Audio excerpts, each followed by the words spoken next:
बिस्मिल्लाहिर्रहमानिर्रहीम। Dear students, अस्सलाम वालेकुम। आज हम लॉ ऑफ कॉन्ट्रैक्ट 2 के इस लेक्चर में एजेंट्स ड्यूटी टू प्रिंसिपल वाला पोर्शन स्टार्ट करेंगे सेक्शन 211 से। सेक्शन 211 हमें बताता है कि ये एक एजेंट की ड्यूटी है कि वो प्रिंसिपल की डायरेक्शन के मुताबिक उसके बिजनेस ऑफ एजेंसी को रन करे। जैसे प्रिंसिपल ने उसको डायरेक्शन दी हैं, हदायत जारी की हैं, उसी मुताबिक वो उस बिजनेस को कंडक्ट करेगा। और अगर प्रिंसिपल की तरफ से उसको स्पेसिफिकली कोई हिदायत जारी नहीं की गई तो फिर उसी तरह का बिजनेस जो उस इलाके में चल रहा होगा, उन बिजनेस का एक कस्टम होता है। हर इलाके में कुछ जो भी बिजनेस हो रहा है उसका एक मुरवजा रिवाज होता है, कस्टम्स होते हैं बिजनेस चलाने के। तो उस इलाके में उसी तरह के बिजनेस के हवाले से जो कस्टम्स होंगे, एजेंट उन कस्टम्स को फॉलो करते हुए उस बिजनेस को चलाएगा। अब अगर वो प्रिंसिपल की डायरेक्शंस की, उसकी हिदायत की खिलाफ वर्जी करता है या हदायत की अदम मौजूदगी में जो मुरवजा सिमिलर बिजनेस को उस इलाके में चलाने के तरीकाकार है, कस्टम्स हैं, उनके वायलेशन करते हुए बिजनेस को चलाता है और उसकी वजह से प्रिंसिपल को कोई नुकसान हो जाता है तो एजेंट को उस नुकसान की कंपनसेशन प्रिंसिपल को पे करनी पड़ेगी। और अगर उस बिजनेस से कोई प्रॉफिट होता है तो उसका हिसाब किताब सारा प्रिंसिपल को देगा। इसके बाद नेक्स्ट सेक्शन 212 डील करता है कि एक एजेंट की ड्यूटी है कि वो बिजनेस ऑफ एजेंसी को चलाते हुए जो एक उस तरह के बिजनेस को चलाने के लिए एक आम शख्स के लिए एक रूटीन में जितनी उसमें स्किल चाहिए होती है, दरकार होती है, महारत उस बिजनेस को चलाने के लिए, एजेंट उसी तरह उतनी ही महारत से उस बिजनेस को चलाए। हाँ, अगर प्रिंसिपल के इल्म में ये बात ऑलरेडी है कि उस एजेंट के पास जो महारत है वो कम है आम लोगों के मुकाबले में, तो फिर एजेंट जिम्मेदार नहीं होगा। लेकिन जनरली तरीकाकार यही होता है, कॉमन लाइफ में आप इस चीज़ को समझते हैं कि जब आप अपने किसी काम के लिए किसी शख्स को एजेंट रखेंगे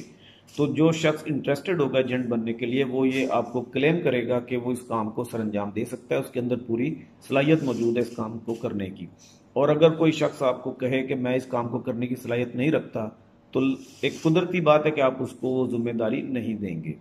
और आप जिम्मेदारी उसी वक्त देंगे जब वो शख्स भी ये दावा करेगा कि उसमें अहलियत है जिम्मेदारी को निभाने की, और आपकी जजमेंट भी उसके बारे में यही कहती है।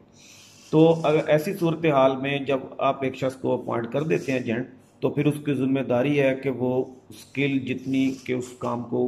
करने के लिए चाहिए वो उस स्किल के मुताबिक काम करे। इसके साथ उस एजेंट की यह भी जिम्मेदारी होगी कि वो अपनी मुकम्मल डिलीजेंस, सरगर्मी, तनदही के साथ,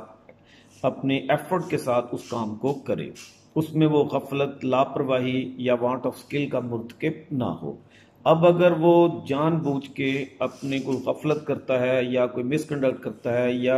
अपनी स्किल को इस्तेमाल नहीं करता या स्किल की उसमें वांट ऑफ स्किल है और उसकी वजह से प्रिंसिपल को अगर कोई डायरेक्ट उस नेग्लिजेंस की या वांट ऑफ स्किल या मिसकंडक्ट की वजह से कोई लॉस काज हो जाता है तो एजेंट पाबंद होगा प्रिंसिपल को वो लॉस पूरा करने का। लेकिन इसमें यह है कि ये जो लॉस काउंट किया जाएगा ये वही लॉस काउंट किया जाएगा जो डायरेक्ट रिजल्ट होगा उस नेग्लिजेंस का। कोई रिमोट या इनडायरेक्ट लॉस उसको कंसिडर नहीं किया जाएगा। इसकी मिसाल मैं आपको ऐसे देता हूं कि आपके पास आपने अपने एक फॉरेन करेंसी एक एजेंट के पास रखवाई, उसके जुम्मे आपने लगाया कि जब ये करेंसी महंगी हो जाए, इसका एक्सचेंज रेट बढ़ जाए मार्केट में, तो आप इसको सेल आउट कर दें। अब मार्केट में उस फॉरेन करेंसी का रेट बहुत बढ़ गया पाकिस्तानी रुपए के मुकाबले में, तो आपकी हिदायत के मुताबिक एक उसकी स्किल के मुताबिक, एक विजिलेंस के मुताबिक एजेंट को वो सेल आउट कर देनी चाहिए। लेकिन एजेंट ने निगलेक्ट, एक नेग्लिजेंस शो की, उसने वो सेल आउट नहीं की और चंद दिन के बाद वो उसकी प्राइस बहुत ज्यादा गिर गई। अब वो जो लॉस हुआ आपको उस प्राइस के बढ़ने पर, जो आपको प्रॉफिट होना था जो एजेंट की गफलत की वजह से आपको नहीं मिल सका, तो एजेंट पाबंद होगा आपको वो लॉस कंपनसेट करने का। लेकिन अगर आप एजेंट से अब ये क्लेम करें कि फॉर एग्जांपल कि जो अगर तुम मेरी करेंसी ये सेल आउट कर देते उससे मुझे इतना प्रॉफिट हासिल होता और उस प्रॉफिट की बुनियाद पे मुझे बहुत सस्ता प्लॉट मिल रहा था उस वक्त, मैं वो सस्ता प्लॉट खरीद लेता जिसकी कीमत बाद में बढ़ गई, तो उस प्लॉट की कीमत बढ़ने से भी आपको लॉस हुआ। तो ये रिमोट इनडायरेक्ट लॉस है, ये काउंट नहीं होगा। डायरेक्ट लॉस जो करेंसी की कीमत बढ़ने और कम होने में आपको लॉस उठाना पड़ा, सिर्फ उसी लॉस के लिए वो एजेंट जिम्मेदार होगा। इसके बाद सेक्शन 213 डील करता है कि ये एजेंट की जिम्मेदारी है कि जब भी प्रिंसिपल उससे डिमांड करेगा वो उसके कारोबार के बिजनेस के हिसाब किताब जो अकाउंट्स हैं वो प्रिंसिपल के सामने रखेगा, उसको वो जो चीजें हैं एक्सप्लेन करेगा। इसी तरह सेक्शन 214 डील करता है कि बिजनेस ऑफ एजेंसी को सरंजाम देते हुए अगर एक एजेंट को किसी वक्त कोई डिफिकल्टी पेश आती है तो ये उसकी जिम्मेदारी है कि वो फौरी तौर पे प्रिंसिपल से राब्ता करे ताकि उसकी हिदायत उसको मिल सकें कि इस डिफिकल्टी को कैसे हैंडल करना है, क्या स्टेप उठाना है, कैसे इसको मामले को रिजॉल्व करना है। और उससे